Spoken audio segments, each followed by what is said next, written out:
अस्सलाम वालेकुम स्टूडेंट, आप देख रहे हैं बायोलॉजी लर्निंग चैप्टर नंबर 1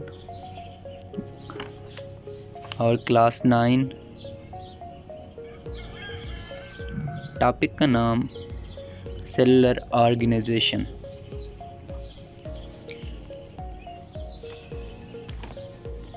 अब हम इसे डिस्कस करते हैं सेलुलर ऑर्गेनाइजेशन को।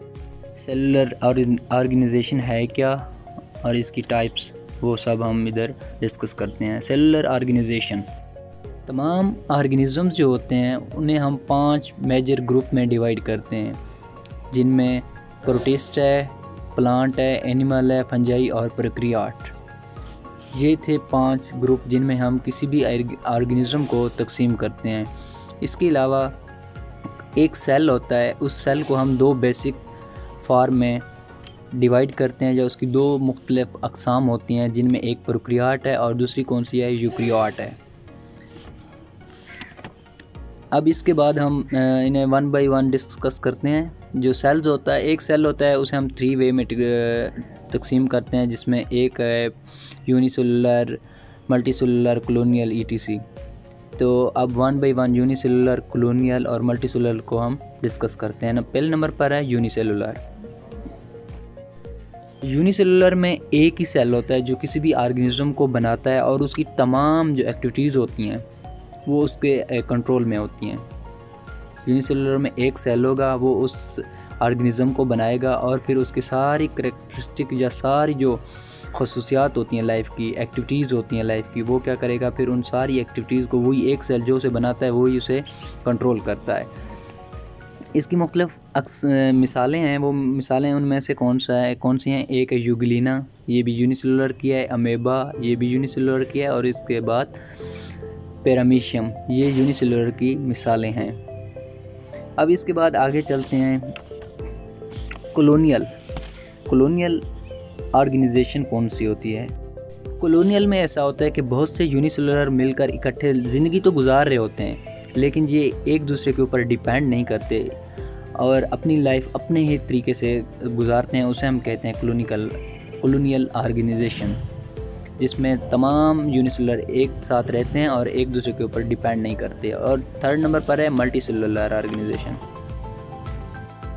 मल्टीसेलुलर ऑर्गेनाइजेशन में क्या होता है कि एक सेल जो होता है वो ऑर्गेनाइज होता है मुख्तलिफ फार्म में, जैसा कि टिश्यू हो गया, आर्गन एंड आर्गन सिस्टम की फार्म में एक सेल ऑर्गेनाइज होता है।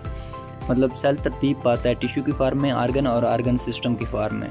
इसके बाद इसकी मिसालें हैं, एक फ्राग है और दूसरा मस्टर्ड प्लांट यानी कि सरसों का पौधा जो है, ये इसकी मिसालें हैं मल्टीसेलुलर की। अब हम इन्हें डिस्कस करते हैं डिटेल में, मस्टर्ड प्लांट को और फ्राग को। जो मस्टर्ड प्लांट है, इसका साइंटिफिक नाम ब्रासिका कॉम्पिस्ट्रिस है। ये सर्दियों के शुरू में बोया जाता है और जब सर्दियां इख्ताम पजीर होती हैं तब हम इससे बीज हासिल करते हैं।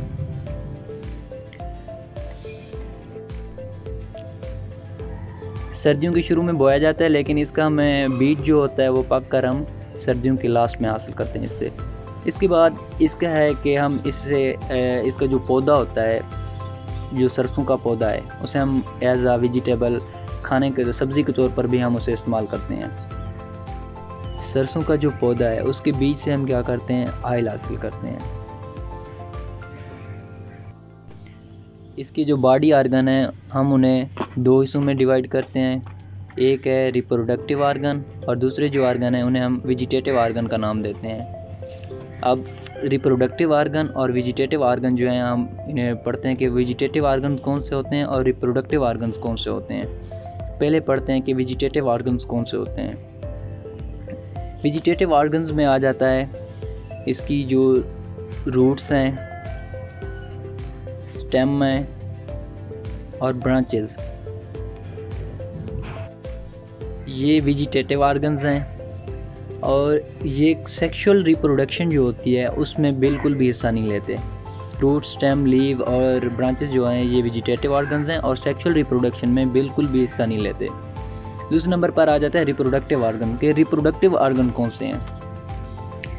रिप्रोडक्टिव ऑर्गन्स वो होते हैं जैसा कि फ्लावर है, वो क्या है, रिप्रोडक्टिव पार्ट है प्लांट का और ये सेक्सुअल रिप्रोडक्शन में हिस्सा लेता है। और उससे हम क्या हासिल करते हैं, नया पौधा या सीड हम इससे हासिल कर सकते हैं, क्योंकि उसमें सेक्सुअल रिप्रोडक्शन हो रही है। ये इसकी डायग्राम है सरसों के पौधे की, फूल, नया पत्ता, पुराना पत्ता, जड़ें, ये क्या एक डायग्राम है उसकी। उसके बाद दूसरे नंबर पर हमारे पास है मल्टीसेलुलर ऑर्गेनाइजेशन की जो एग्जांपल है फ्रॉग, उसे हम पढ़ते हैं कि फ्रॉग क्या है। इसका जो साइंटिफिक नाम है वो है राना टिग्राइना है। राना टिग्राइना इसका साइंटिफिक नाम था। फ्रॉग के पास मल्टीसेलुलर ऑर्गेनाइजेशन है, ये मल्टीसेलुलर ऑर्गेनाइजेशन शो करती है फ्रॉग। और हर आर्गन जो होता है फ्रॉग की बॉडी का वो आर्गन सिस्टम पर मुश्तमिल होता है। अब पूरी बॉडी है उसकी फ्रॉग की, उसमें जो हर आर्गन है वो आर्गन सिस्टम पर मुश्तमिल होता है। और हर आर्गन सिस्टम जो होता है इसमें वो एक दूसरे से, उसमें मौजूद जो आर्गन होते हैं वो उनसे क्या मिलता जुलता है। ये सारे आर्गन किस चीज़ के बने होते हैं, मुख्तलिफ़ तरह के टिश्यू, स्पेसिफिक टिश्यू होते हैं, जैसे कि epithelial, muscular, glandular and nervous tissue के बने होते हैं। लास्ट में इसकी डायग्राम है मेंढक की, जिसे इसका साइंटिफिक नाम राना टिग्राइना है। थैंक यू, अल्लाह हाफ़िज़।